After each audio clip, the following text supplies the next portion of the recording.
Здраво на сите, добродојавте во првата епизода на Како си во живо, директно од Cineplex. Денес имам чест повторно да зборам на подкастот со нашите гости. Секој еден од нив до сега имам разговарано со него во нашето студио, но сега за ова јубилејна 100-та епизода на подкастот Како си се одлучивме од овде да зборуваме. Нема да ве прашам, ајде прво да не заборам, излегов од студио и заборам. Како сте? Дора, Иван, Даријан и Васко, како сте? Одлично. Супер. И Дора ти? Мене посебно ми се свија што го убаци ова срце во меѓу телото и умот. И тоа баш ме радува и ми беше чест да присуствувам баш поради таа духовна димензија на спортот која што Мили реши да ја убациш тука и баш ми е драго што присуствувам.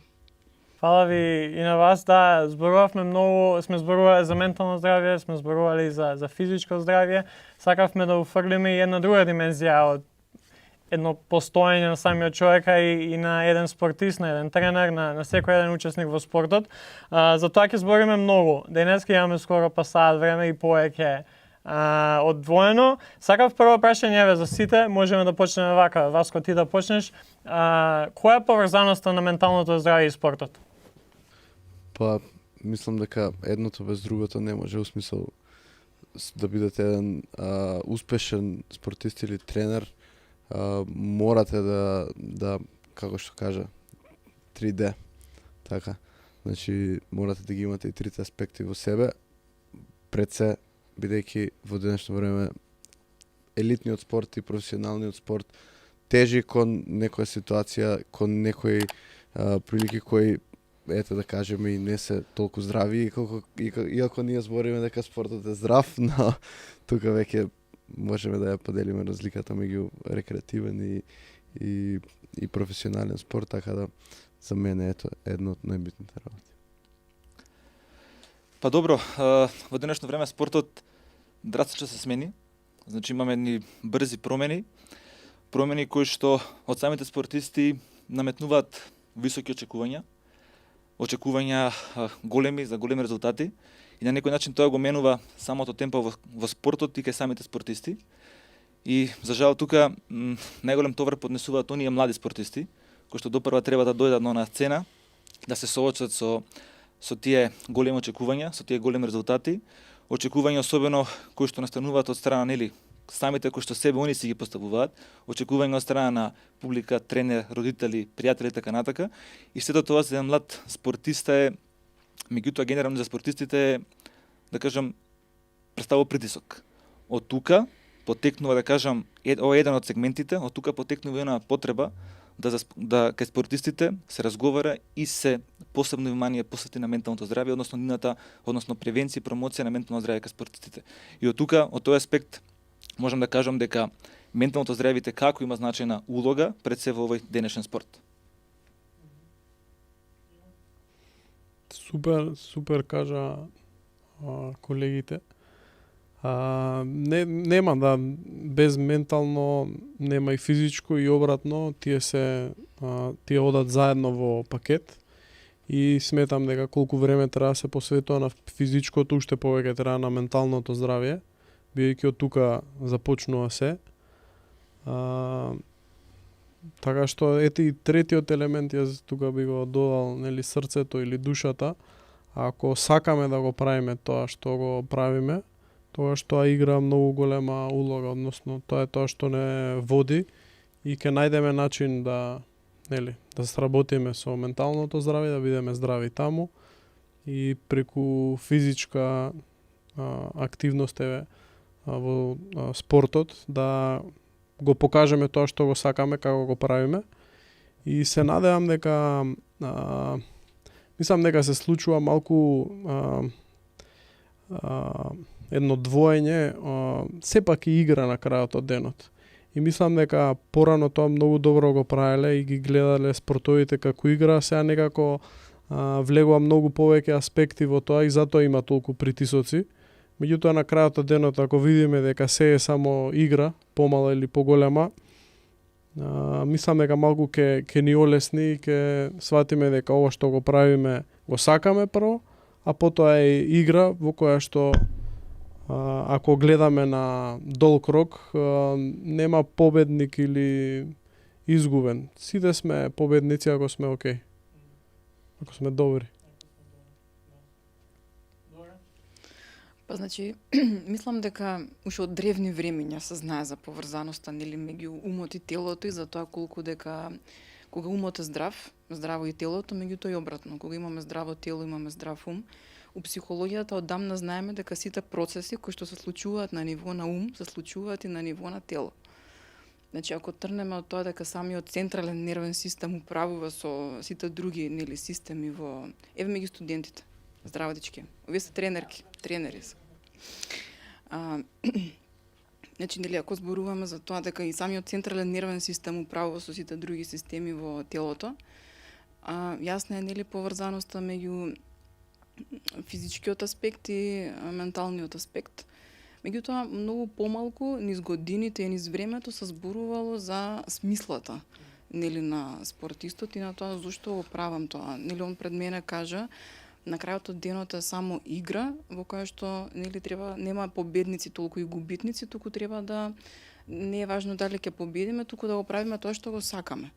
Јас само на тоа би додала, важно е да знаеме зошто тоа нели го сакаме, бидејќи кога има една таква димензија на зошто тоа го сакам и победата станува полесна.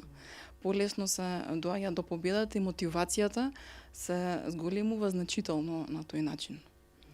Па мислам и за тоа и ние, кога размислувавме спорт, ментално здравје, сакавме да воведеме овој трет аспект кај што зборуваме и вие веќе го начнавте, тоа срце кај што те води, која е причината зошто ги правиш тие работи, и да излеземе и надвор од спортот, што не води. Ако мислам дека моје лично мислење, ако немаме некоја конкретна јасна цел зошто ги правиме работите што ги правиме, многу е потешко да остане тоа детско ова игра, уживаме у тоа што правиме, се радуваме и со најмалите успеси, и кога ќе изгубиме не очајуваме и не сметаме дека е крај на светот. И добро, Васко не се согласува. Зависи, не. Пак кажем, мислам, не можете секогаш да го гледате како игра, бидејќи како идете од некој ниво повисоко, и тоа ви станува работа, да, но тука има сега многу аспекти на таа приказна. У смисол, да, некогаш ја гледате како игра, некогаш ја гледате како живот или смрт, и има играчи кои, ја го гледат спортот на тој начин, има играчи кои гледат спортот на тој начин. Кои се поуспешни, имаме примери од двете страни, но на крај на денот пак стигаме до тоа на кој што му одговара. У смисол, мислам дека и еден тренер и еден играч кој веќе достигнува некое, да кажеме, по-професионално или елитно ниво, мора да има рутини. Во тие рутини спаѓаат и работите кои вие знаете дека за вас функционираат или не функционираат. Еден играч и еден тренер мора да се знае сам себе си за да може да функционира на тоа ниво. Така да некогаш си викаме да, само игра, но имаме ситуации, јас можам лично да ви кажам од мене дека има порази кои просто не можете да ги прифатите, и има и победи кои не можете да ги, некогаш е тешко да се процесираат, така да мора и победата да останете голем, морате и у поразот, но некои порази, не се забораваат, може би треба повеќе време, уште јас не сум стигнал до тоа, но некои порази мислам дека е тешко да се препродат и тешко да се заборават, и да на крај на денот некогаш и не е само игра, знаејќи го своето зошто. Да се вратиме на тоа. Ќе се надоврзам ова што го кажа Васко со елитниот спорт. Елитниот спорт има две страни.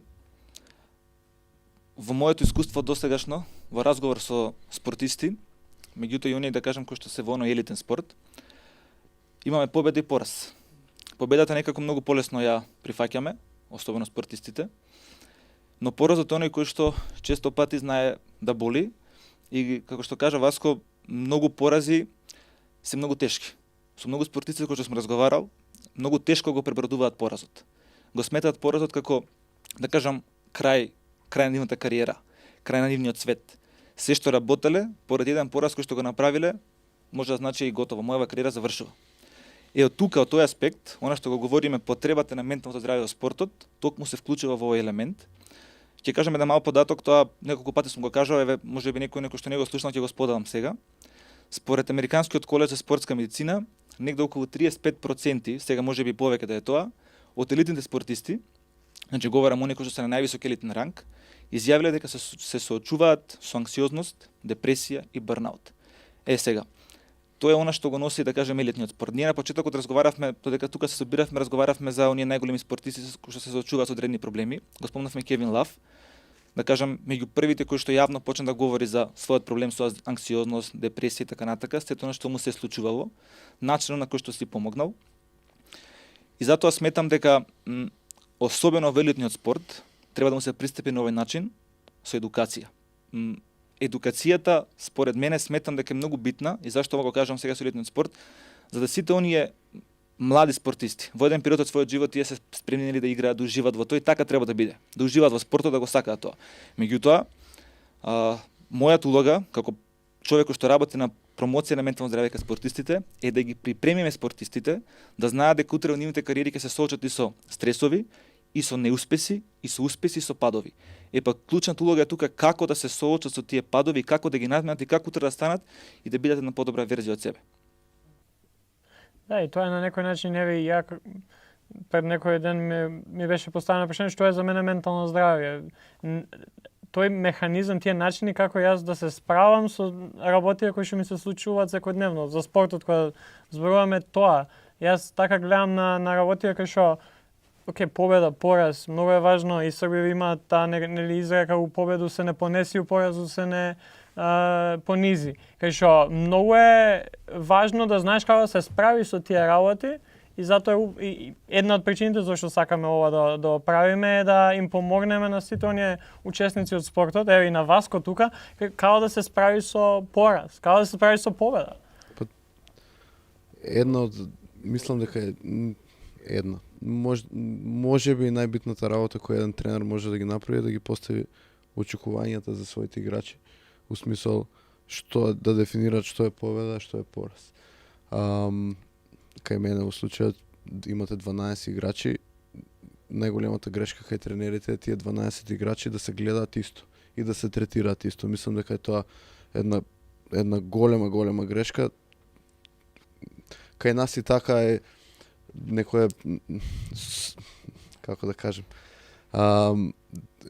зборат за мене сите си исти. Не може да бидат сите исти, тоа голем греф вие да ги гледате сите играчи како исти, бидејќи не се.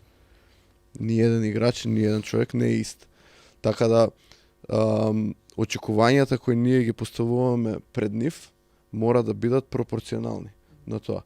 Не може секој да биде лидер и не може секој да биде после 12 играчи. Се знае. Мислам дека на тој начин некако би можеле да ги припремиме самите играчи, збориме за некој спортски колектив, во тоа што они го сметаат за победа или за пораз, нели секако не збориме за изгубен надпревар, него генерално за сезоната, бидејќи на крај, нели, како сте играле, што сте играле, тоа и тоа кај играчите се смета за победа или за пораз, не само освоените титули или победените надпревари.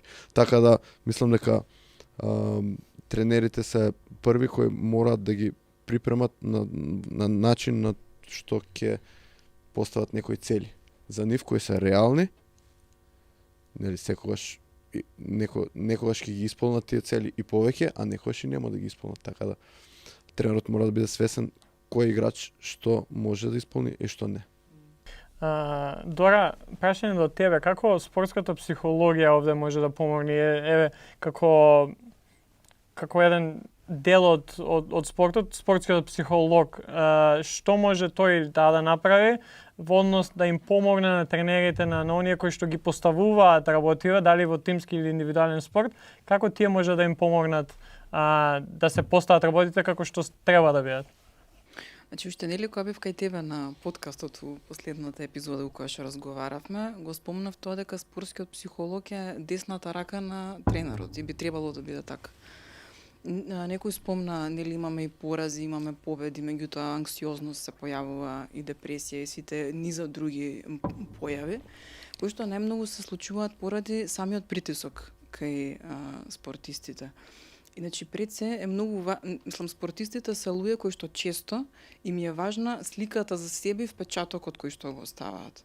И тука еден од проблемите кои што јас сум го детектирала кога сум работела претежно индивидуални сесии со спортисти, било тоа што голем дел од овие луѓе го губат контактот внатре со себе. Значи, дотолку може да потклекнат под притисокот и да се опседнат со таа слика за себе, со впечатокот што го оставаат пред публиката, дали ги исполнуваат очекувањата на другите или не.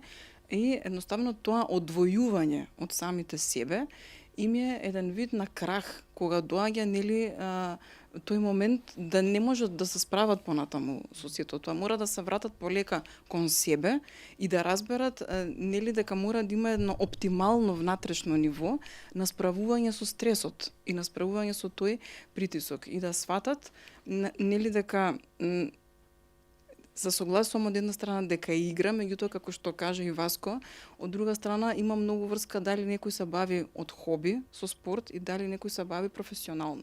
Често пати јас сум се сретнала со например некој додека се бавел како хоби му бил спортот, постигнува одлични резултати. У моментот кога ќе му стане нели професионално да се бави со спортот, тоаш почнува да прави почетнички грешки, не знам, на самиот терен, иако веќе има одредено искуство. И тоа има, например, добро искуство, солидно. Иначе тука пак идеме до моментот како го прашувам, ти се случува тоа? Како нели ги правиш тие почетнички грешки на теренот? Например, тренингот си го завршил одлично.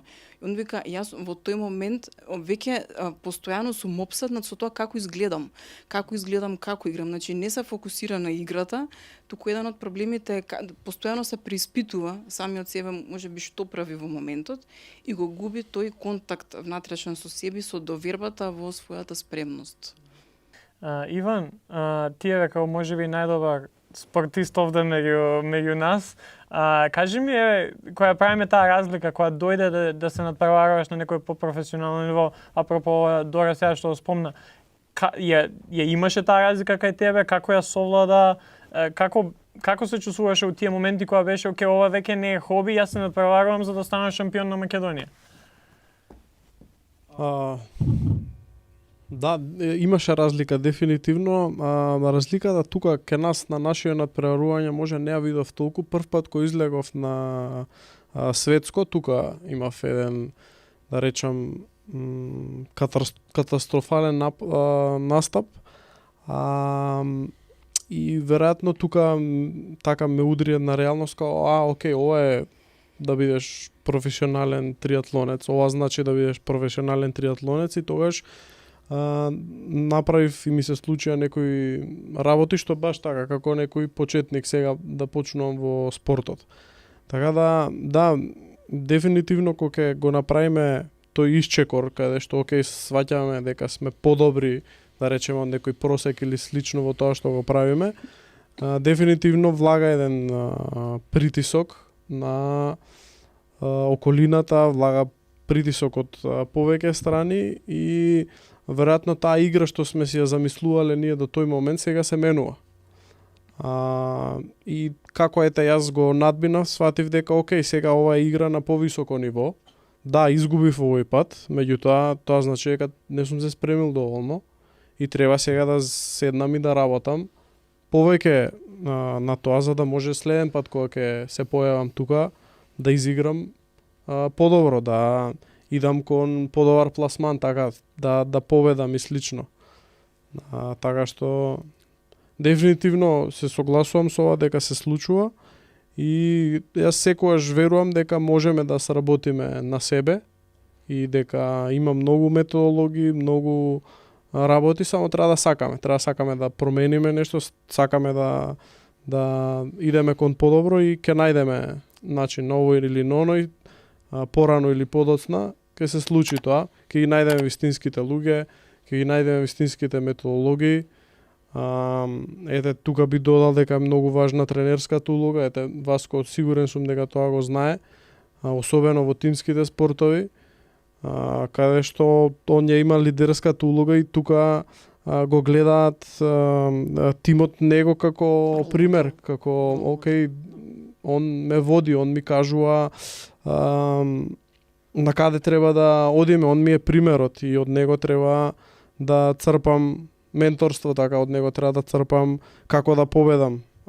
Така што се надевам дека со ова што го правиме сега ќе дигнеме што повисока свест кај тренерите, да се посветат и на менталното здраве, и многу се согласувам со тоа што го кажа, дека не секој е исти, не треба да се гледа. Да, треба да имат еднакви можности во тимот, така да можеш да се искажеш, да можеш да тренираш и слично, меѓутоа не треба односот да е кон секого исто, секој е различен и кај секого има различен пристап што работи, така да се надевам дека тренерите ќе поработат на овој аспект и тренерот мислам дека не треба да се дели од тој момент.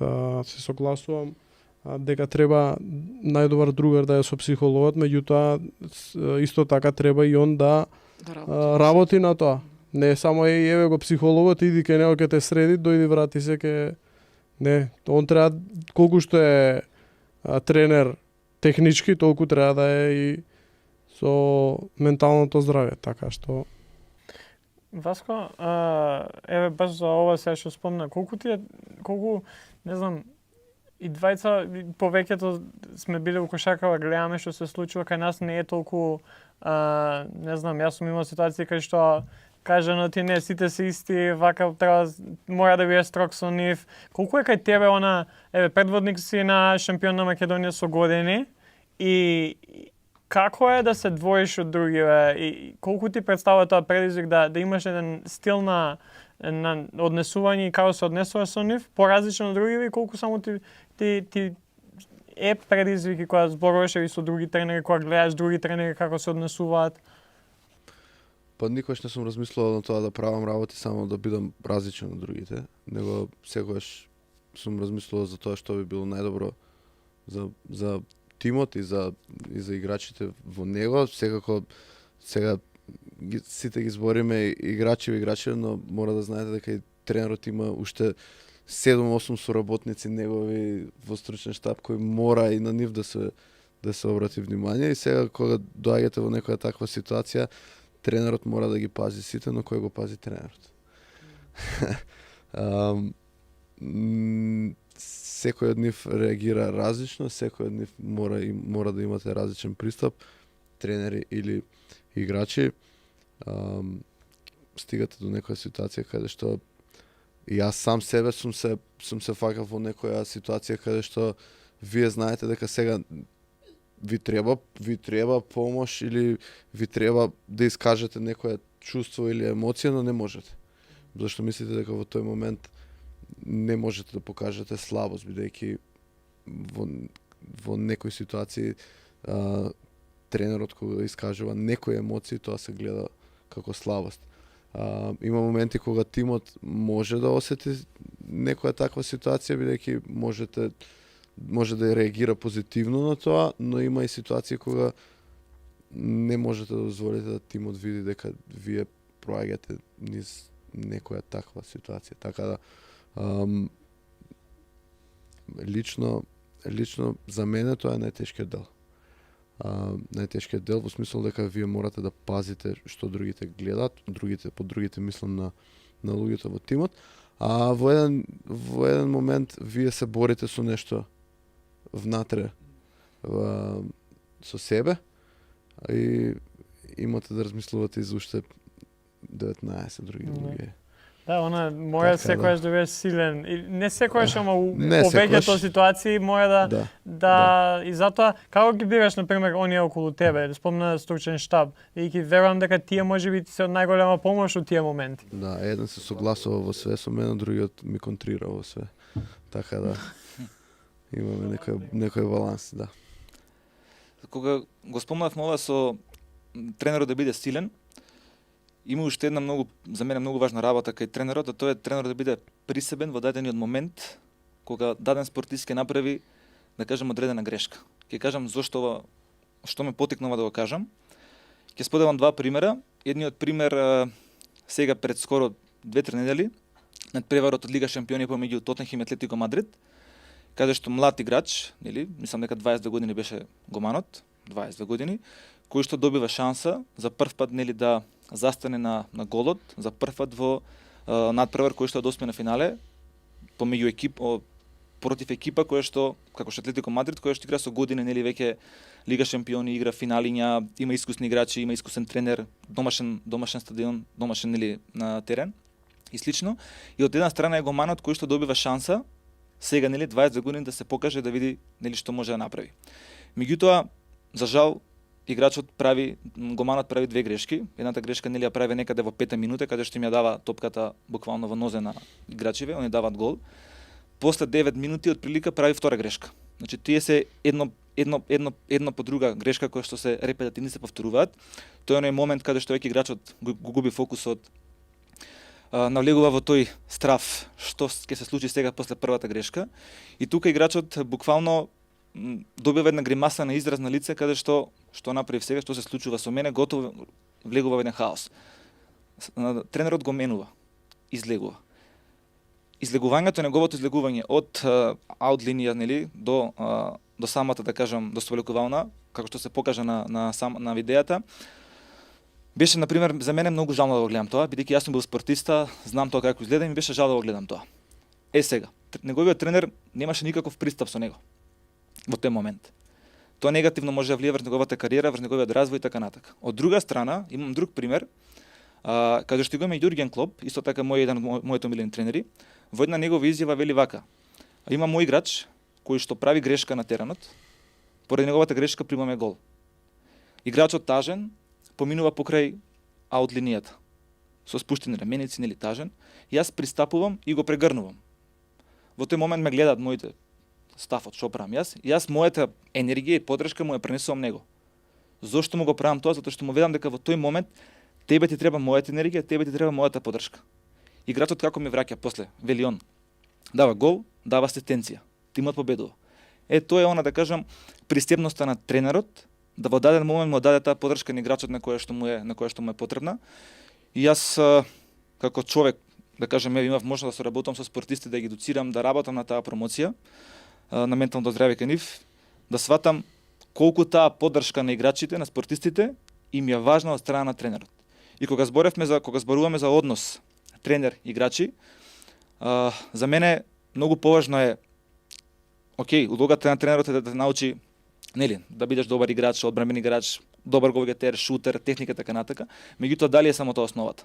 Според мене не, затоа што една од најглавните улоги на тренерот е да придонесе во развојот на твојот карактер, на твојата индивидуа, на твојата персона.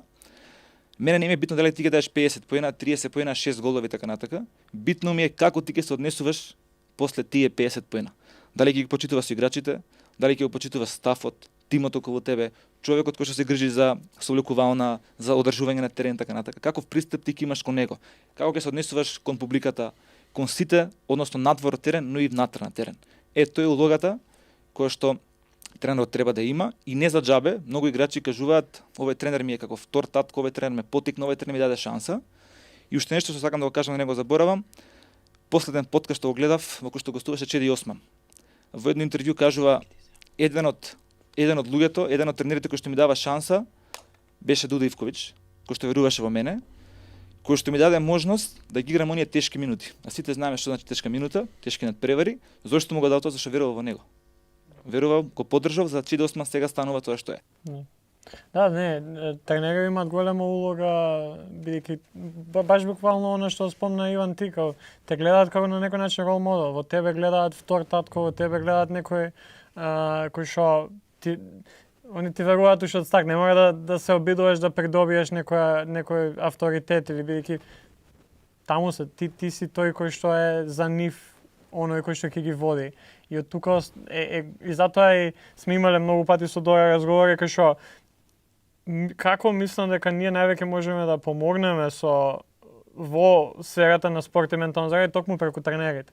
Бидејќи ако и ти што викаш, Васко, ако ние се обидеме да зборуваме со нив, да ги едуцираме, да им помогнеме, да ги прашаме кај што ви треба на вас, бидејќи вие ја поставувате цела игра. Вие сте тие што го водат еден тим и вие одлучувате како ќе поминат работите. И од тука е интересен тој момент и колку само некогаш обврска на тренерот да знае што да направи, у секој момент да знае да ја донесе вистинската одлука. Со тоа се, како кажат, авторитет, збориме за авторитет. Најголемиот авторитет играчите го стекнуваат кај тренерот по одлуките што тој ги носи. Дали е добар или лош авторитетот. Мислам дека не се стекнува со тоа, со позиција да кажете сега ти си прв тренер и окей, тоа ќе трае колку време? 2-3 недели, додека не играчи гледаат, знаеш, играчи разбираат и некогаш они имаат поголем осет него ли било кој друг да проценат некој тренер, да кажем. Така да авторитетот мислам дека се стекнува со тоа да ги носи правилните одлуки кои во тие моменти, во добри и во лоши. Не збориме овде сега само за тактичка некоја припрема на терен, него општо во све друго. Некој исто пак ќе кажеме, некои играчи реагираат на тоа, да, ќе ги гушнете, ќе им даете поддршка. Некои играчи реагираат на викање. Некои играчи реагираат на тоа да вие некогаш и влезете во конфликт со нив и да ги испровоцирате и да они на тој начин влегуваат и стануваат подобри. Кога на играчот му оди лошо, у смислу има лош надпревар или одреден момент е лош, секојаш треба да се направи еден jump start. Кај некој тоа е мирен разговор, еден на еден или било што, кај некој е буквално да вие пред другите 15 му влезете агресивно и некој реагира на тоа. И сега пак ќе се вратиме на тоа дека е работа на тренерот да знае кој на што реагира. Тоа не значи дека е лошо ни тоа ни тоа, но просто секој си има некој свој jump start. Да, и треба да имаш таа доварба со тој играч за да можеш тоа, не можеш да му викаш без разлика дали пали тоа кај него може еднаш ќе упали, ако ја немаш таа доварба. Да, веќе сега збориме за тоа врска на тренер играч, нели со тек на време тоа се стекнува, се гради, не е дадено од почеток, него вие морате да како играчи мора да заработат вашата доверба во нив, исто морате и вие нивната, така да мора они да знаат во одреден момент да сватат дека да, тоа што тој го прави за мене е најдоброто, бидејќи иако во тој момент мислам дека не. Во денешно време тоа што сега го гледам, посебно во последните 2 години, дека играчиве кога ќе им кажете дека прават нешто лошо, они тоа го сваќаат као личен напад на себе или личен напад на тоа какви се они играчи, а не дека во тој момент они прават нешто лошо или лошо за нив и лошо за тимот. Ова е веќе момент каде што вие ако некако изреагирате према нив, они да знаат добро тоа што ми го кажува, не е личен напад према мене дека јас сум лош или дека сум неспособен или бил, но да ме направи подобар. Кога ќе го постигнете тоа, ќе имате многу подобри резултати. И за тоа зборевме у самата епизода со Дора, кај што нападот, мислам, критиката не значи дека цела индивидуа е лоша, туку не тоа што правише не е кој што треба да подобриш, ама ти си окей, ти си добар. Не е напад на само, не си ти глуп ако направиш грешка, тоа што зборав. Да, значи тука многу е важно како ќе ја кажеме критиката. Или значи дали ќе му се обратиме на играчот, на спортистот со ти, или го направи овој поради тоа, не знам, ти си вака или така, или едноставно ова однесување, оваа постапка што ја направи не е најдобра или не е коректна, не знам. И сега тука спомна нели преска, спомнавте улогата на тренерот и сите тие работи. Важно е да кажеме дека тренерот треба да знае да се саморегулира. Еден лидер има право да не му е денот. има право значи да не е окей денеска со нешто, да биде тажен, да му се случуваат работи нели од приватниот живот или како и да е.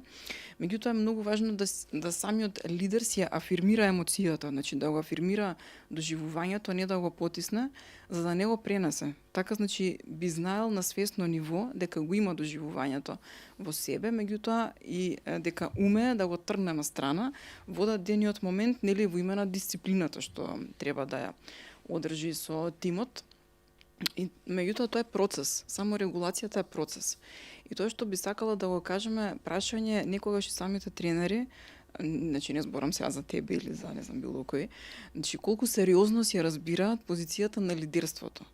И значи тука мислам дека пак има разлика нели тоа што го спомнавте, дали е тој елитен спорт, дали е хоби, дали е рекреација, бидејќи не е иста позицијата на тренерот. И мислам дека кога тренерот не доволно сериозно си ја разбира нели таа позиција, дека е рол модел, дека е тој пример, тука самиот може многу грешки да направи, дури и кога има играчи спортисти кои што не го прават тоа нели од професионален аспект или како и да е.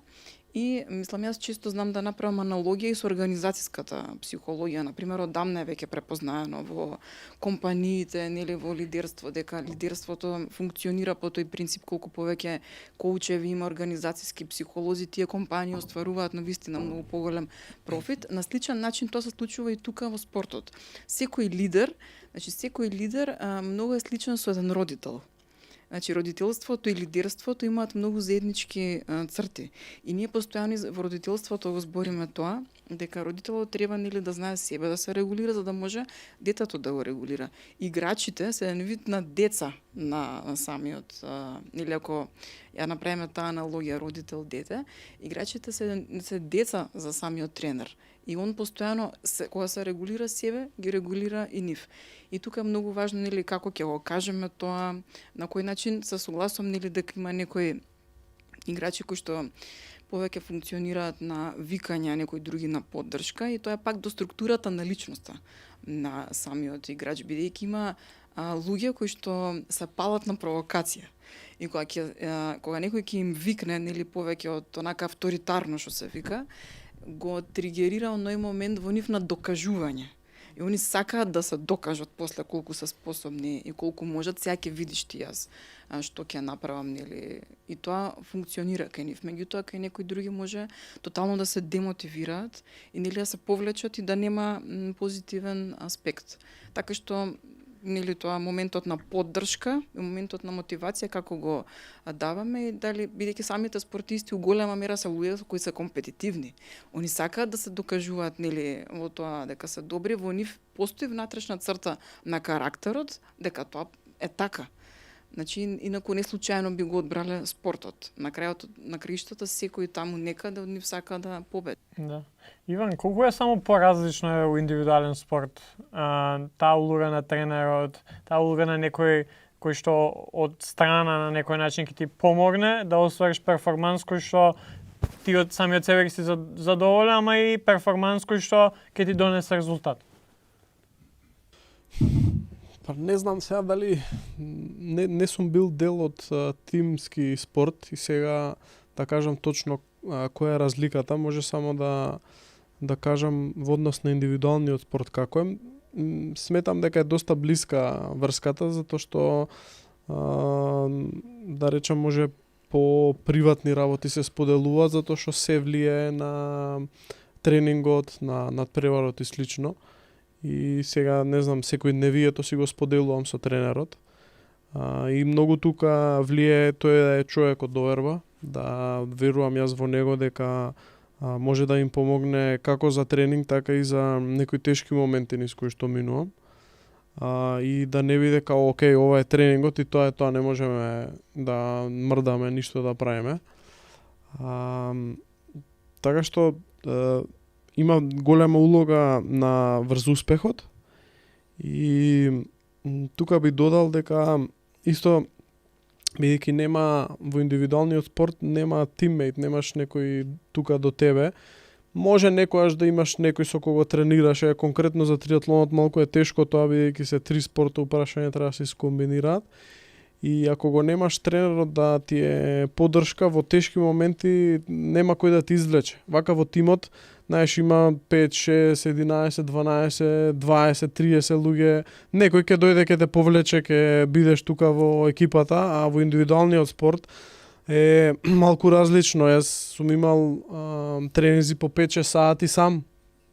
Или, не знам, во зима во сала, затвара салата, јас останувам уште 5 сати во темница тренирам. Тоа е, да речам, предизвик сам за себе. И веројатно тука ми е тренерот и пријател, и психолог, и тренер за техничкиот дел. Така што, можеби, од една страна на тимот да бидеш тренер треба да раководиш со повеќе индивидуи, а тука е со една, ама па таа една има повеќе барање затоа што е сама во целото.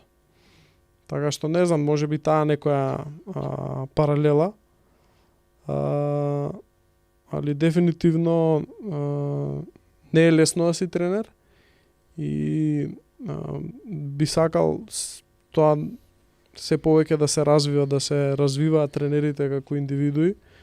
Не знам, ние го увидовме тоа кај нас во ATG уште на почетокот, дека покрај техничкиот дел ние што бараме луѓе и покрај тоа што е рекреативно. Сега сме имале ние професионалци, али ајде да речеме главно се рекреативно, ние свативме дека тренерите треба да ни бидат спремни како психолози до некоја мера. И затоа земавме човек кој што е упатен во тоа и правевме обуки на тренерите за да и тој аспект се покрие. И тоа ни донесе многу успех и на многу луѓе имаме помогнато баш заради тоа. Така што Да, пред самото снимање јас спомнав и изборавме у една изјава баш неодамна тренерот на Денвер Нагетс, Дейвид Адалман, вика во НБА лигата 7 месеци колку трае 8 сезоната, после тоа сите се разболуваат. Како е Васко кај тебе тој притисок што зборуваме како тренер, бидејќи еве и тоа Иван што каже ти тренерството е една тешка работа и поготоа кога ја гледаш како некоја одговорност која што имаш ти во даден момент.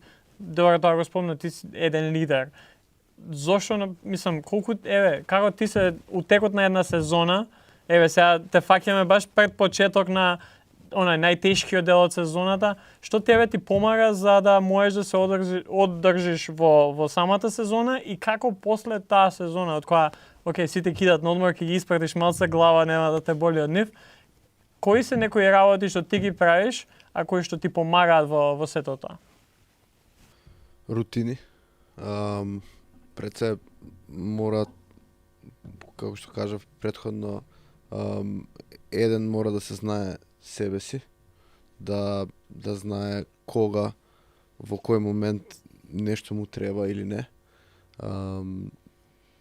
Тоа значи да знаете кога ви треба слободен ден, кога не ви треба слободен ден, кога ви треба да идете некаде на прошетка, да не знам, кај мене лично тоа се буквално рутини од пополнети во денот, така подобро функционирам, така се увидов сам себе си дека подобро функционирам и буквално од самото будење до пак идење во кревет на спиење ми се рутини и мислам дека така подобро функционирам, неголи бидејќи знам во одреден момент ако нешто се деси, знам што ми треба за да се повратам во така некоја, да кажеме, нормална состојба. Но после некој притисок, после некој напнат период, вие како почнува сезоната, го гледате распоредот и веќе од прилика ви е јасно кога ќе биде потежок дел, кога не. Исто морате да го припремите и тимот, бидејќи не може тимот, колку и да имате вие високи очекувања за титула, за било што. Не може тимот да функционира 8-9 месеци под притисок. Значи морате во одреден момент да тој притисок го спуштите и да кажете дека една недела или два надпревари се малтене небитни. Бидејќи ако ви излезете пред нив и да кажете секој надпревар, и го држите истиот притисок, сами вие, и го држите истиот притисок пред играчите, тоа е невозможно. Значи, буквално невозможно. Пробав и видов дека е невозможно. И самите играчи, јас имам разговори со моите играчи на тие теми, и самите се свесни дека тоа не може така да функционира, така да, не знам, кај нас има еден пример, ви имате почеток на сезона каде што е битно како ќе ја почнете сезоната, тоа е во септември, па после доаѓа пред Нова година, тоа е некој период каде што веќе се гледа на табела кој е каков, па имате февруари кој е куп надпреварување, кој е надпревари кои се играат за еден трофеј, кои се елиминацијски надпревари, кај што немате право на грешка. И сега вие ако од септември до февруари го имате истиот притисок према играчите и према себе, веќе во март вие ќе бидете burned out. Ќе бидете готови. А крај на март и почеток на април ви почнува плейоф. Тоа е битка, мислам, почеток на битка за нов трофеј, за најбитно, за титул. И сега морате некогаш да го спуштите притисокот над играчите, но и самите сега. Тие некои моменти мора да ги знаете, да се ги научите за да функционирате подобро, така да. Тоа е една од работите која мислам дека е многу битна. Да, и плюс кај тебе го имаш тој екстра притисок кој што тренер си на МЗТ Скопје, кај што буквално секоја утакмица мора да победи. Мора под наводници, ама сите очекуваат, нели? Победата е нормална, Да. поразот, еден пораз се рачуна како 4, така да. Ако се победи е нормално, треба да се победи, а поразот не е. Да, и отвараме и темата за очекување, за притисокот тие од некои очекувања. Како е ви останатие, може да почнеме Иван, кој беа, например, тој притисок со кој што ти се соочуваше, кога доаѓаше под тие 6 сати само сала, тренираш, возиш точак, у базен си, па трчаш. Како ти влијаеше тој притисок на тебе, како личност, не како спортист, туку надвор од спортот? Мислам дека кај спортистите прв и најтежок притисок е самите на себе, тој што си го имаме. И тоа го видов јас за брзо од кога почнав така посериозно да тренирам и сватив, окей, види, може да си ставаш ти притисок сам на себе, ама стај си во моменти каде што вреди тоа да се случува, не мора цело време, не мора секој тренинг да е сега крајот или секој надпревар да е тоа. Така да, тој момент ми помогна така некоја периодизација на притисок, каде што таму кај што треба се насочувам. Дополнително надвор тоа е не знам, притисоци од околината, в смисол генерално не сум имал некоја голема поддршка од околината овде, посебно за вако спорт, затоа што е невообичаено. И сега, не знам, луѓе си мисла дека нешто не сум добар, јас толку што тренирам и така да и тој некој притисок за да ме одвлече од патот на кој што се движам. Од друга страна, па тоа ми е притисок за да успеам. Значи сега да докажам дека нели вреди ова што го правам. Дополнително е тај некој притисок можеби за нели сепак го носам македонското знаме, па сакам да го покажам тоа во странство на надпревари. И се собира. Меѓутоа не знам, некако научив да го справувам тоа и да речам, да му ставам канал таму каде што треба и тој притисок да не ми влијае некако на мојот перформанс и да гледам да го извлечам најдоброто. Така што тоа е главно, тоа се согласувам многу со вас, кој дека треба да се периодизира на некој начин притисокот за да може да се издржи Иначе спротивно многу лесно се стигнува до бърнаут и сум стигнувал до бърнаут. Ми се случувало баш така во март, ке на сезоната на надпревари е мај. Почнува некаде април, мај, јуни има надпревари, после тоа има уште пак септември, октомври, ноември тие месеци. Ми се случувало март, готово ја завршив сезона. Сите тренинзи најаки ги направив, не ми се иде више на надпревари и тоа се одолговлекува и тоа се претвара во повреда, тоа се претвара во несакање да се иде на тренинг и слично. И затоа е важно да се периодизира, ако треба некој слободен ден, одмарај.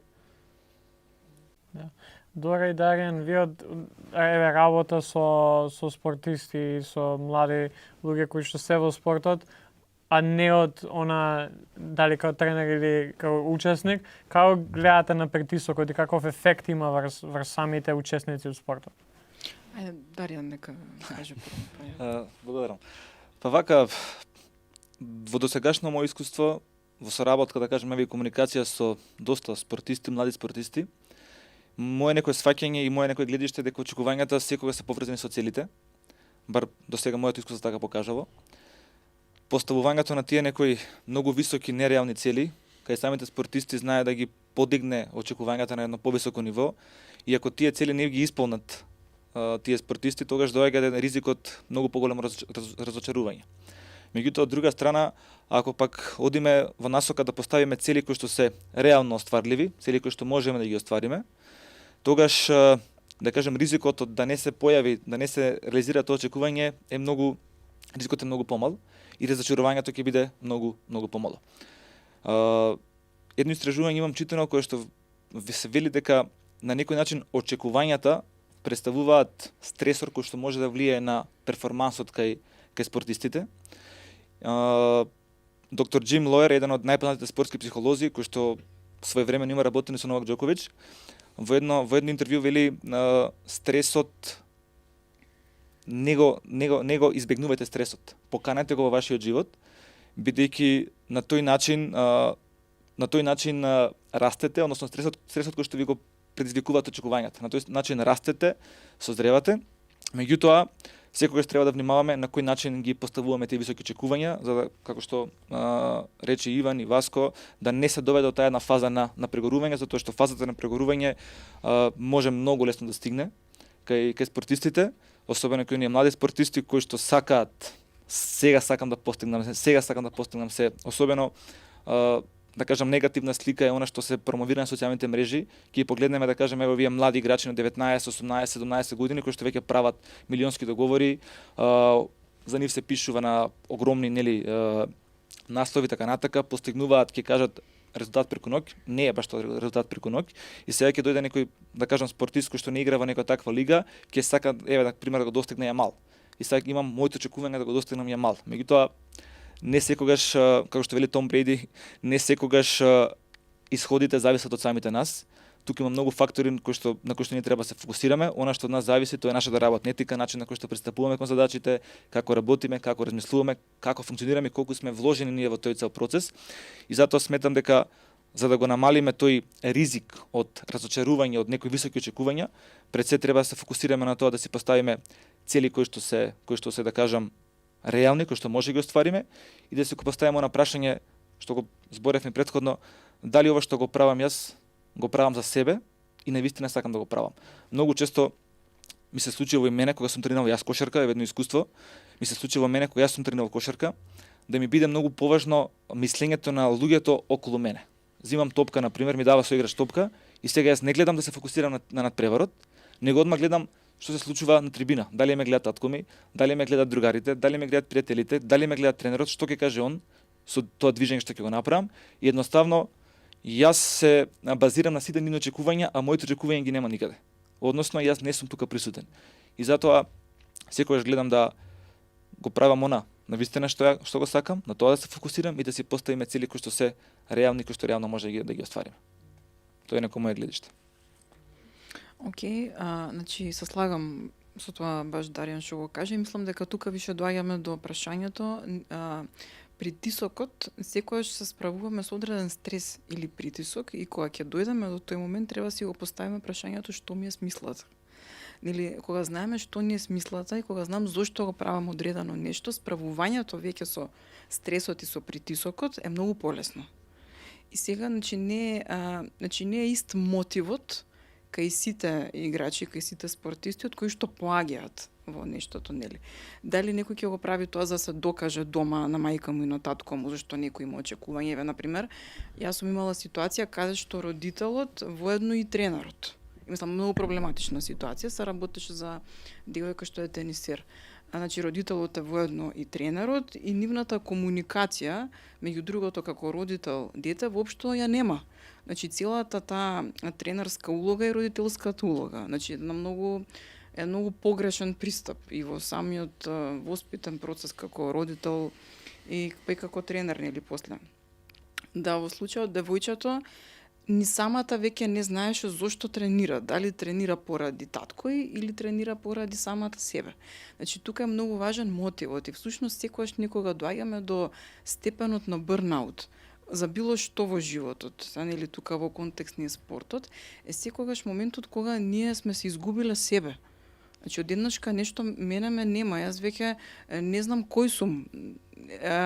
Може би е некој растегнат помеѓу нечии очекувања, дали е публиката, дали е поради нешто друго, бидејќи спортистите се постојано во еден предизвик да ги надминуваат сопствените внатрешни лимити и капацитети. И мора некој да знае зошто го прави тоа. Иван спомна, нели, сум немал поддршка од околината или постојано сум се соочил со тој притизок. Васко спомна дека мора да има периодизирање на сето тоа, нели?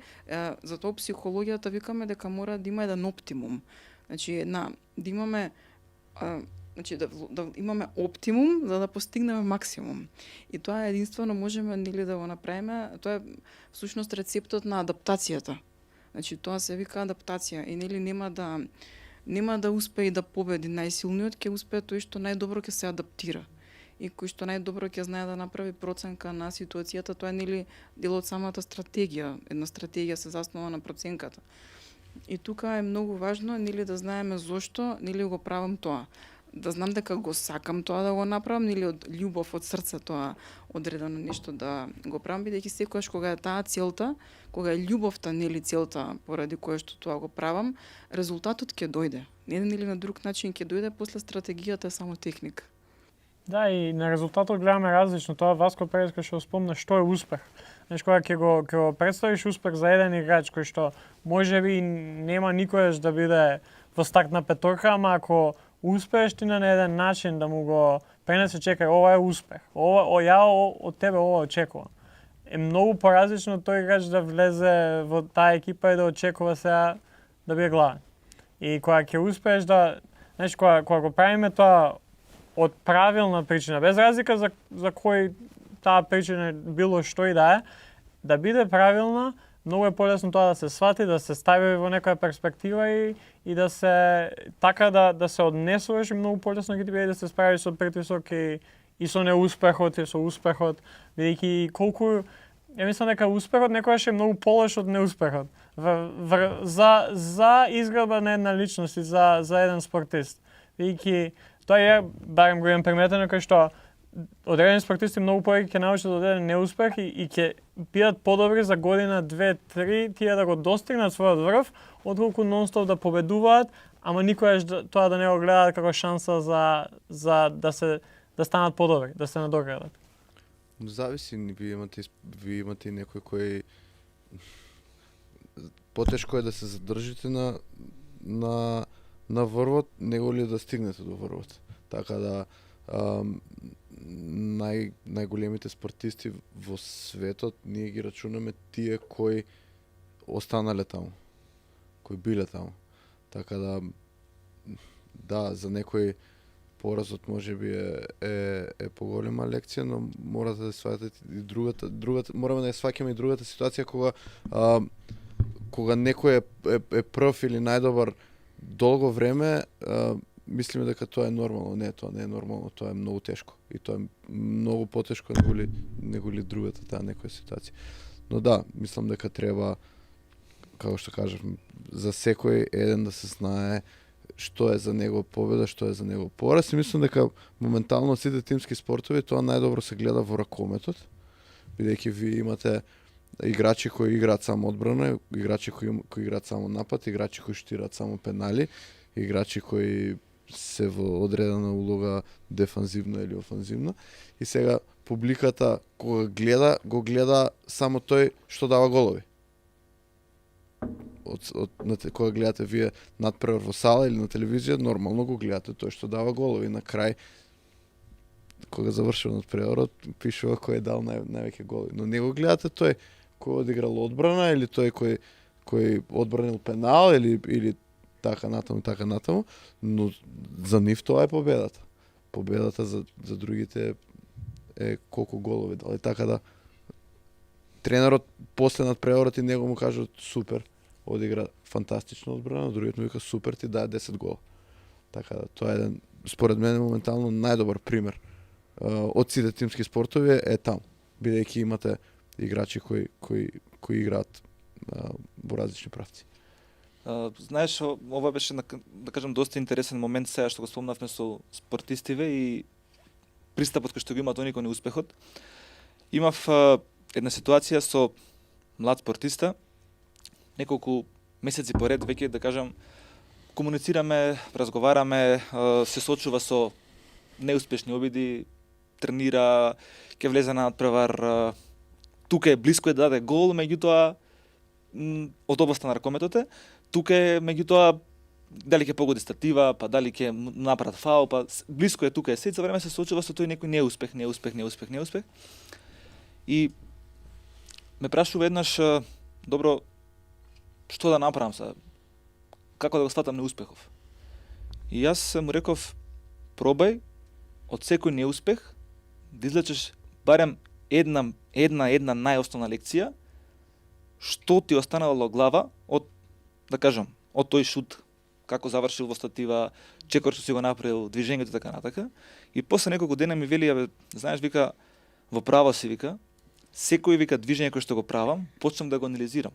На кој начин су го направил движењето, од каде да влезам, како да го видам противникот. Знаеш, она што го вели Џоковиќ во едно интервју, во еден подкаст, вели, го анализирам секој движење на топката, на ветерот, на публиката, буквално секој момент неуспехот те тера да го секој момент да го следиш од секаков аспект, за да направиш следниот обид многу подобро од тоа што било претходно.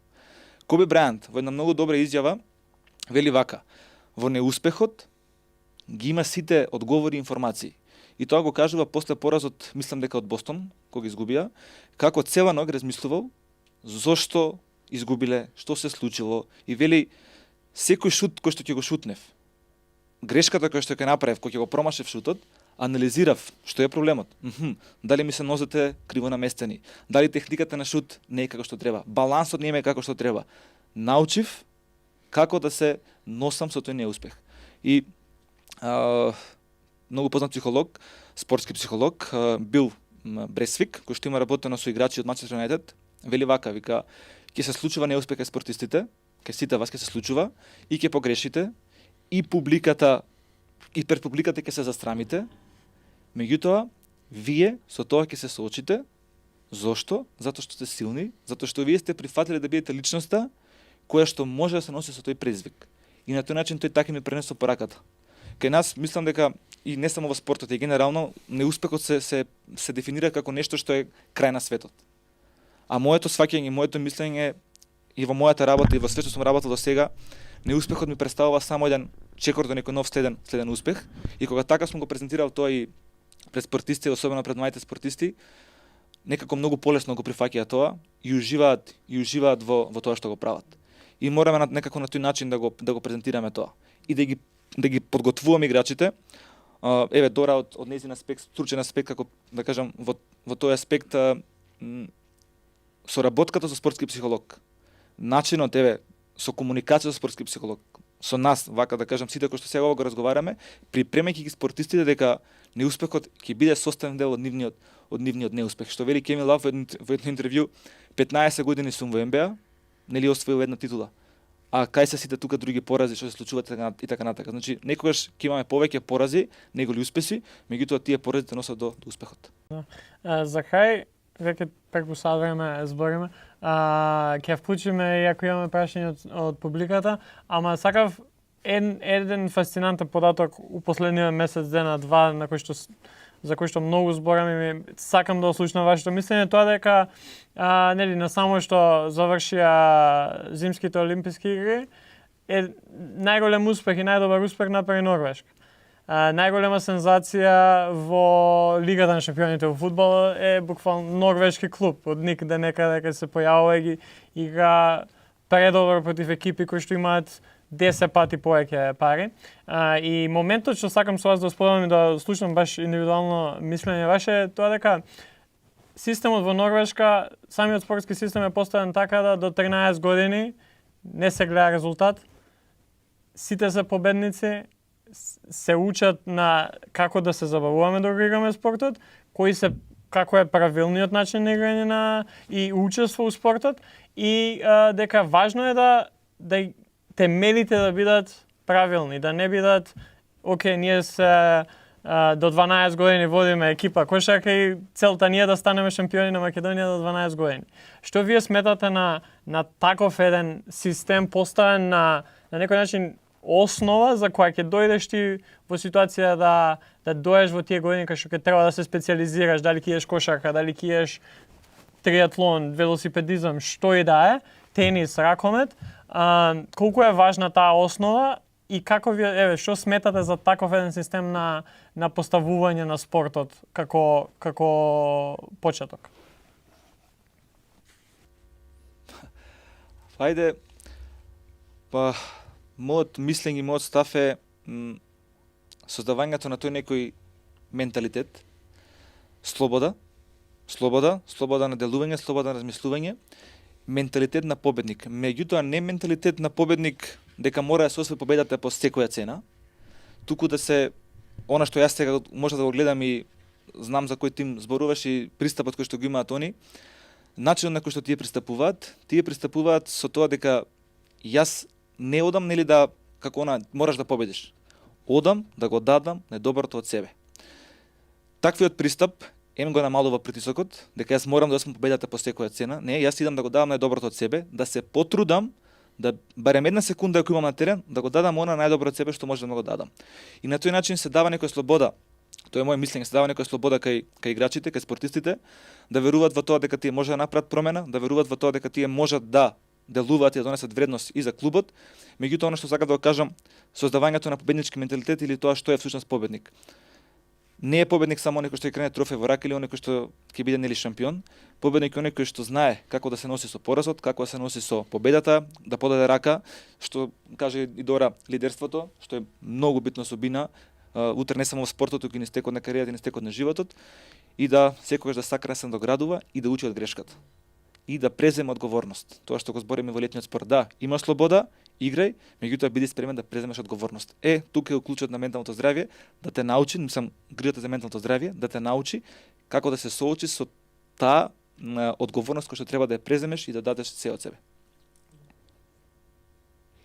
Јас тука сакам само на него да се надоврзам малку. Значи, спортот, вештините што некој ги учи во спортот, тоа се преносливи вештини. Ние после со тие вештини ги употребуваме да се справиме и во животот. Затоа е спортот толку многу добар и за самото ментално здравје. Значи, начинот на кој што ние учиме да еден спортист, еден играч учи да се справи, например, со поразот или да не се понесе од победата, на истиот начин, го тренираме егото. И кога го тренираме тоа нашето его, да се справуваме така со работите, ние тоа истото после може да го примениме и во други аспекти на живењето. Разликата е во тоа што, например, кога некој поразот во спортот некогаш е многу тежок, бидејќи е виден. Значи, виден е и многу луѓе сведочат на тоа дека е виден. Ние нашите лични порази во животот можеме некако да ги скриеме, не мораме да ги покажеме, не мора секогаш да бидат видени. Меѓутоа, кога е нештото видено, нас не боли повеќе и тоа атакува директно нели на самото его. И кога ќе научиме нели како и еден спортист кога ќе научи како нели да дилува некако со своето его, како да се справува со тоа нешто, а тоа сам он, значи најголемата победа на човекот е тоа, да знае да се справи со сопственото его. И тука после сите останати победи стануваат многу полесни како да се дојдат до нив и многу повеќе работите со леснотија се прават. Многу полесно може да се игра утакмица, многу полесно може да се справиме со било што.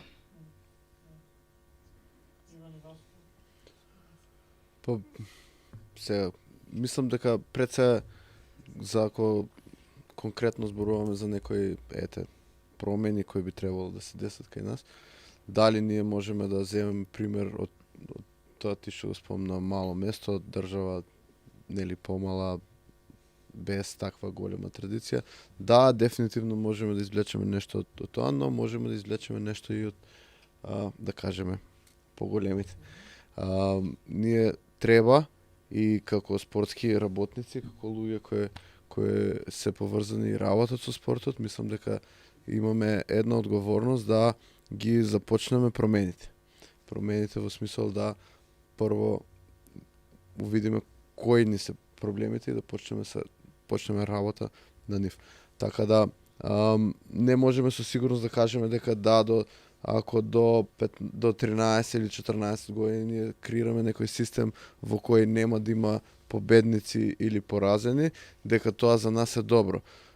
Мислам дека тоа во некои делови во светот каде би можело да функционира, но има делови во светот каде што не би можело да функционира. Во смисол, секој народ и една, да кажеме, Имаме културолошки разлики. Да, така. Културолошки разлики кои се многу битни. Да дојдете вие, пример, на Балкан и да му кажете на некое дете, јас имам внук кој е 7 години.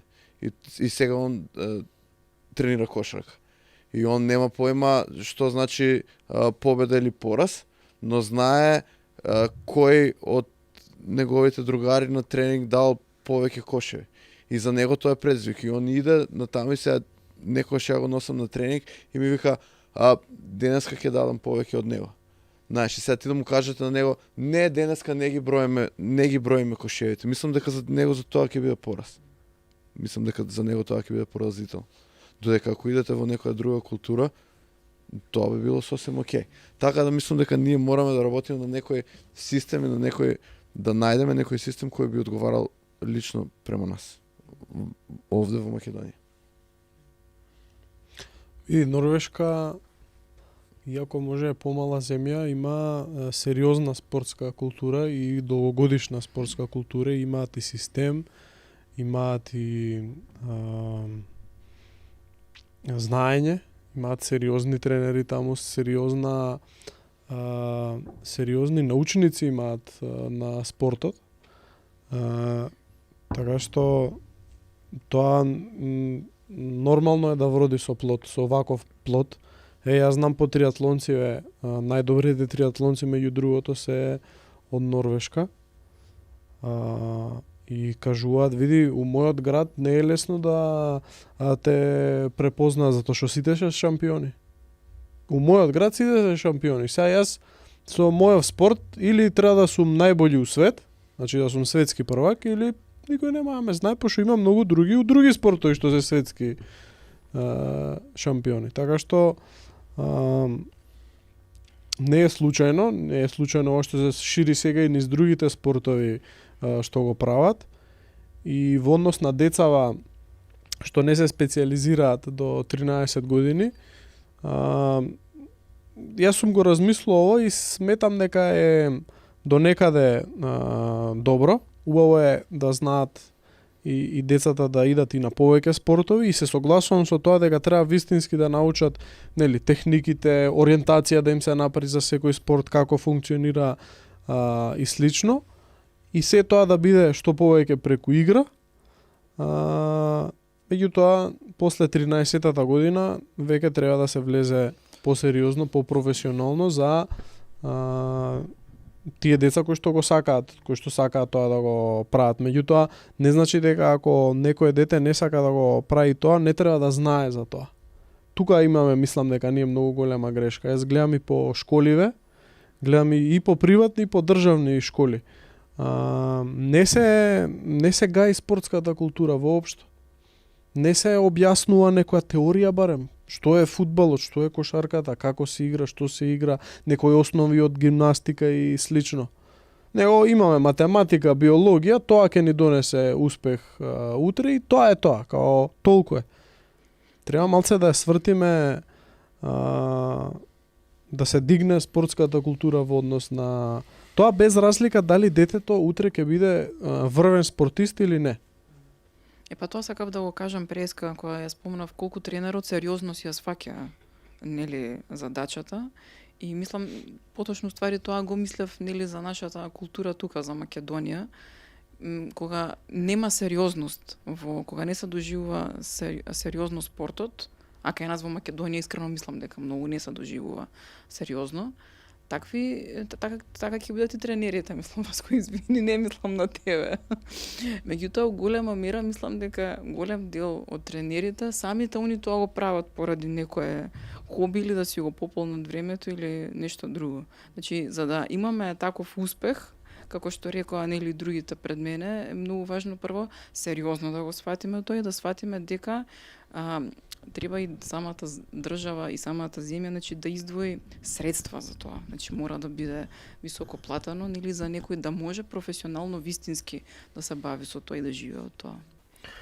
Па вака, фала ви. Мислам дека можеме овде да превршиме со самиот разговор. Сега би отворил дискусијата малце, еве некои 10 на 15 минути док да почне Македонија, да гледаме после фудбал. Дали имаме некои прашања кои што би сакале да ги поставите? Ве гледам веднаш со рака.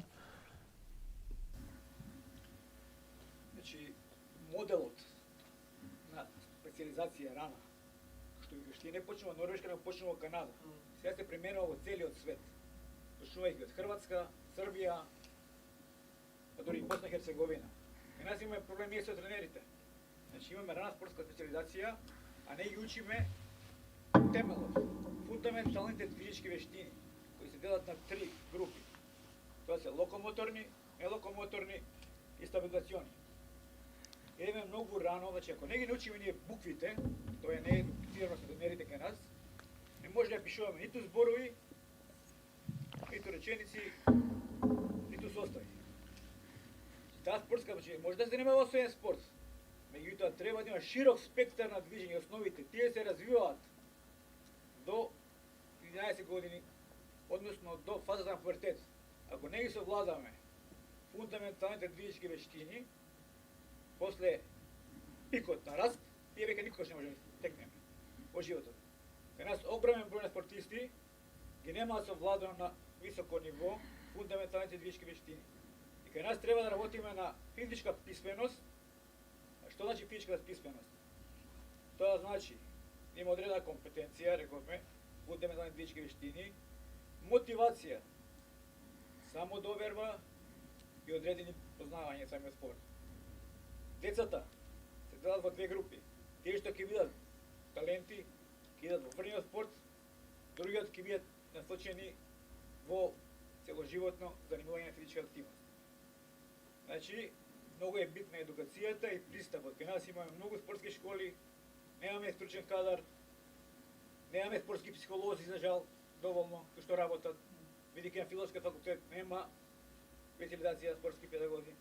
На нашиот факултет нема специализација за спортски педагози, така да тука се проблемите. Може многу да разговараме на оваа тема, меѓутоа јас сум професор доктор Сережа Гонтарев, продекан за наука на факултетот за физичко образование и спорт.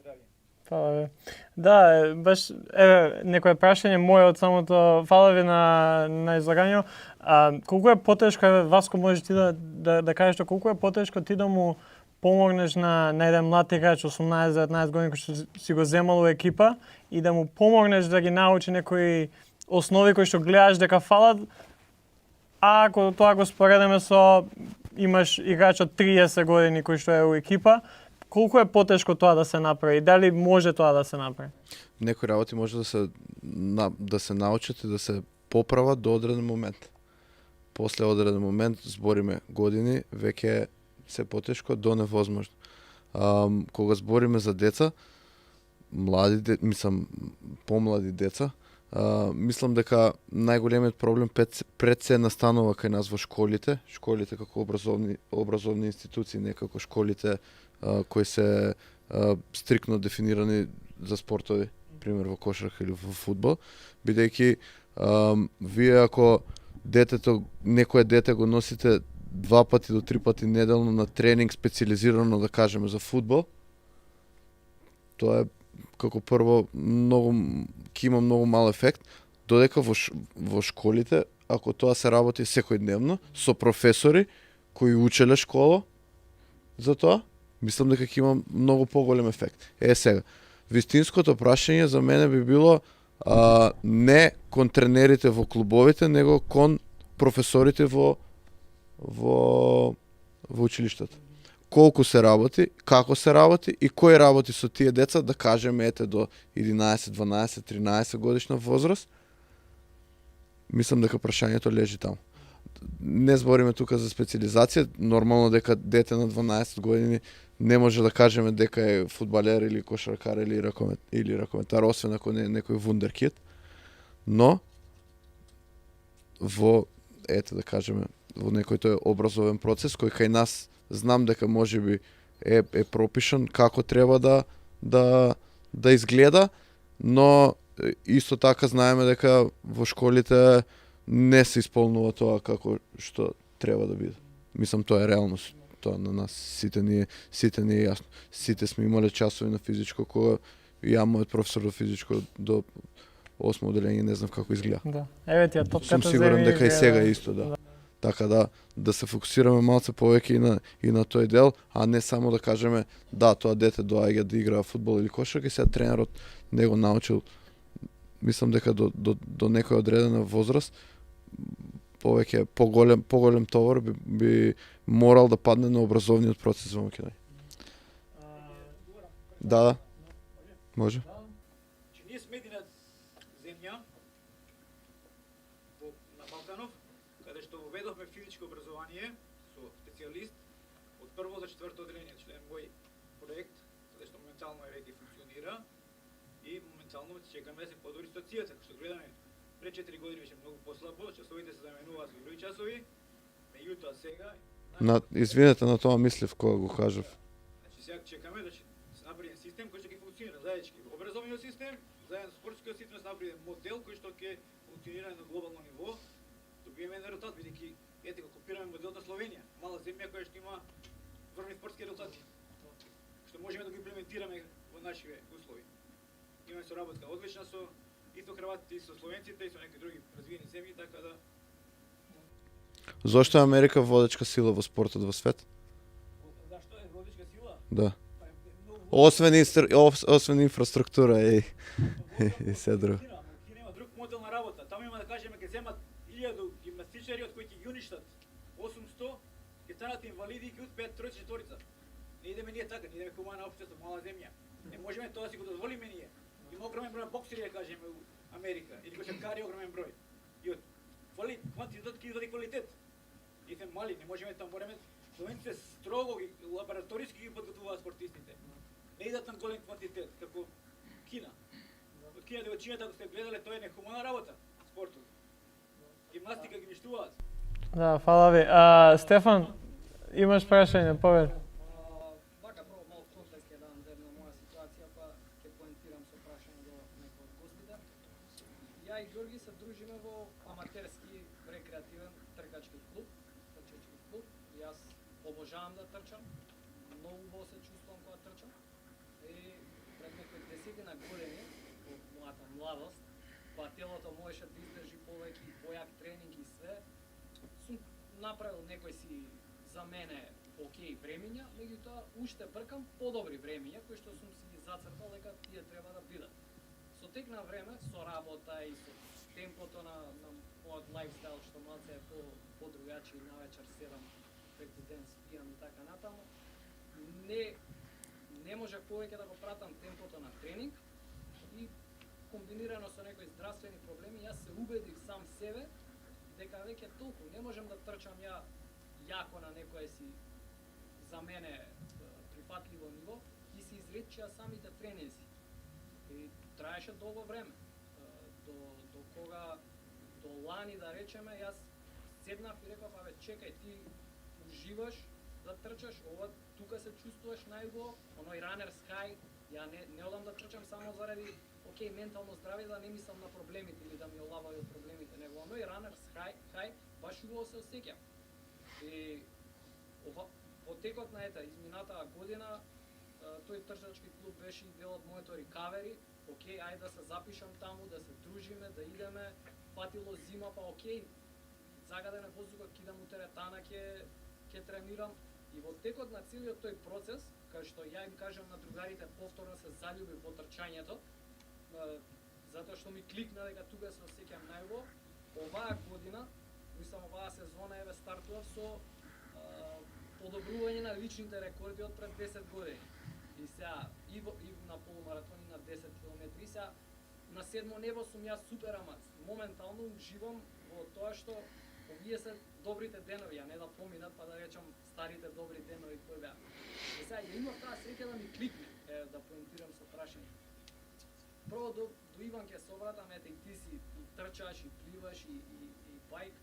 Има ли момент кај што ти се одгадува од еден од тие спортови, па како иде процесот на рекаверија, исто и Доре и Даријан правите муавет со луѓе, како да ги со спортисти, како ги насочувате до тоа да им кликне, пошто мене ми кликна рандом, ете така, меѓутоа не знам дали пак ќе ми се деси тоа или како да внимавам да не се деси пак и така натаму, ете тоа е. Ти си имал увид. Тоа се вика увид. И тој увид ти кликнал рандом. Значи во психотерапијата сега или во психологијата тоа го правиме со техники. Ако дојде нели на пример некој клиент конкретно еве со некое слично прашање како твоето, ние го наведуваме кон увидот да дојде. Го правиме со разни техники, со некогаш, значи имаме визуализација, имаме медитација, имаме начини, значи со директен диалог и разговор каде што самиот нели човек личноста си доаѓа до одговорот. Ти си дошол сам. Сега на некој му треба да биде воден во тоа. И точно таа е помошта што укажува спортскиот психолог. Значи ние го водиме, конкретно ја водиме личноста со цел таа да дојде самата до одговорот. Ке ти одговорам за мојот дел од прашањето. Јас бев пливач, бев претходно на 16 години државен првак во пливање. Значи од таму влагам во триатлонот. И некаде на 18-та година се откажав од пливањето од X причини. И не сакав да видам вода некој период. Значи тоталка не. Меѓутоа кога го открив триатлонот како спорт, си реков ајде да пробам и се вратив, ете, без разлика тоа што не сум сакал да пливам, се вратив заради некоја нова љубов што ми се роди спрема спортот. И ете до скоро професионално. Значи триатлонот ми тргна рекреативно инаку во Америка кога бев почнав. И со текот на времето сватив дека сум добар во тоа, почнав да напредувам, станав државен првак, па попрофесионално почнав да се занимавам со тоа. Да, еве, сега дојде пак некој момент каде што прекинувам и сега веќе имам семејство, имам бизнис и не можам толку да тренирам. Меѓутоа гледам да најдам нешто што сакам да го правам и мене трчањето така ми е да речам најлесно сега да го правам и гледам да излезам, да истрчам и го правам тоа затоа што го сакам да го правам. Меѓутоа назад во умот секогаш ми стои дека можеби за скоро некое време или за нескоро време ќе се вратам и ќе сакам да ги подобрам моите времиња или да направам Ironman, затоа што не стигнав Ironman да направам, направив само half. Така што верувам дека може повторно да имаш некој таков момент, меѓутоа кога ги имаш тие моменти, јас ете од моје искуство секогаш сум се навраќал на тоа што сакам да го правам. Сакам да излезам да трчам, убаво ми е кога го правам тоа. Сакам да идам да извежбам во сала, одам вежбам во сала, убаво ми и за време на тоа и после тоа. Сега единствено моментот да го надминеш, да тргнеш, да го правиш, затоа што некојаш работите што сакаме да ги правиме, ги сакаме кога ги правиме. Ама после тоа у комфортно дома ние као сега да излезам, па да не излезам. Физичкиот дел немав никогаш проблем, бидејќи јас цело време континуирано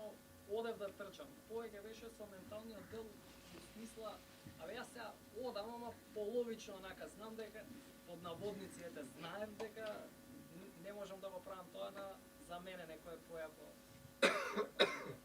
Ама ете, уствари може. Посебно за ендуранс спортовиве, 35 до 40 викаат дека е пикот. Имаш уште време. Да. И после тоа се одржува. Мислам дека имаме за уште едно прашање, ако има да поставиме, ако не, ќе привршуваме тука. Па, поведи?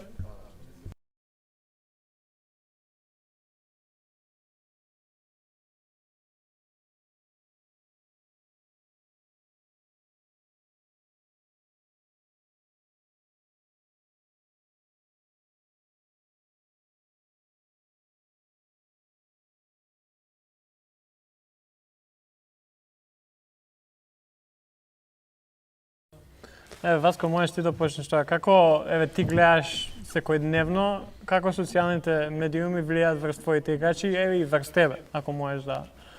Па, но во одредени моменти лошо, како што кажа. Ете, да збориме конкретно за бодибилдинг или за било кој спорт. Мислам дека информација... Во денешно време секој еден има платформа да збори. Да некој го чуе, да он излезе во јавност и на секој му се дозволува правото да излезе во јавност и да кажува. Во многу случаеви работи во кои не е компетентен. Така да, мислам дека повеќето од тие тој контент што го имаме на социјалните мрежи, мислам дека е лош, бидејќи доаѓа од некој кој, ете, да кажеме, нема кредибилитет да збори за тоа. Но во исто време и социјалните мрежи и интернетот, како интернет е секако огромна алатка за некој. Така да мислам дека пред се мораме да пазиме што конзумираме, тоа исто како храна. Така да мора да пазиме што би конзумирале и што би стигнало до нас и секако тоа доаѓа со некоја доза на интерес. Ако вие имате некој интерес во нешто, би истражувале повеќе, така би знаеле што е добро, а што е лошо. Па за мене секогаш зависи начинот на кој што јас тоа го примам. Не мора тој што ќе го каже тоа дека не знам, треба се прави чучењ по таков и таков агол, дека тоа одговара на моето тело. Прво, секој поединец е различен, секој индивиду е различен сам по себе и начинот на кој што ние ги примаме тие информации зависи од тоа како ние ќе ја примеме таа информација.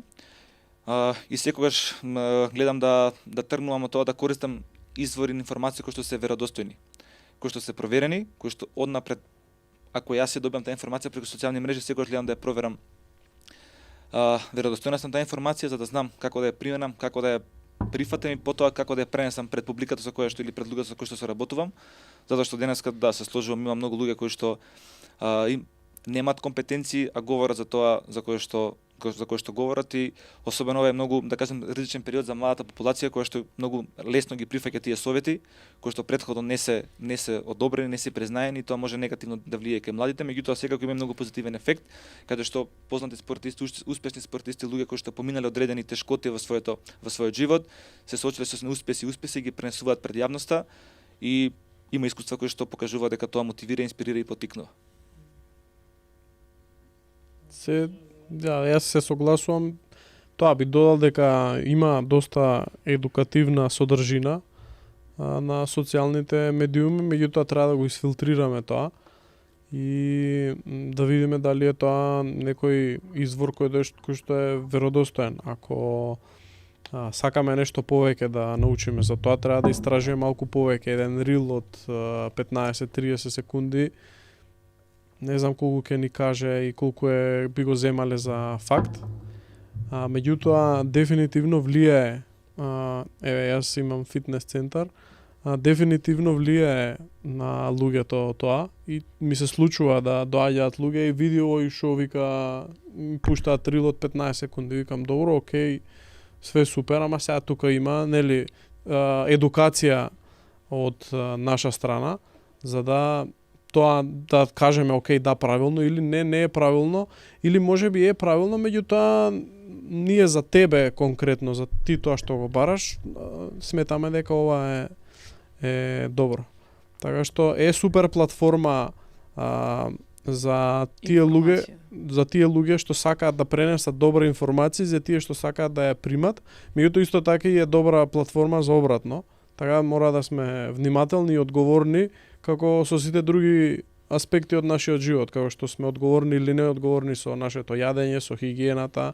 Така мислам дека веќе дојде време каде што треба да сме одговорни и информациите како ги примаме, како ги филтрираме. Не знам, јас имам изфилтрирано ке мене да ми стигаат, нели се алгоритмов е таков да можеш да си изфилтрираш што сакаш да ти стига и не знам, мене така како бабл имам на мојот Инстаграм каде што ми стигаат добри информации, не знам, следам кредибилни луѓе и такви информации ми стига, така да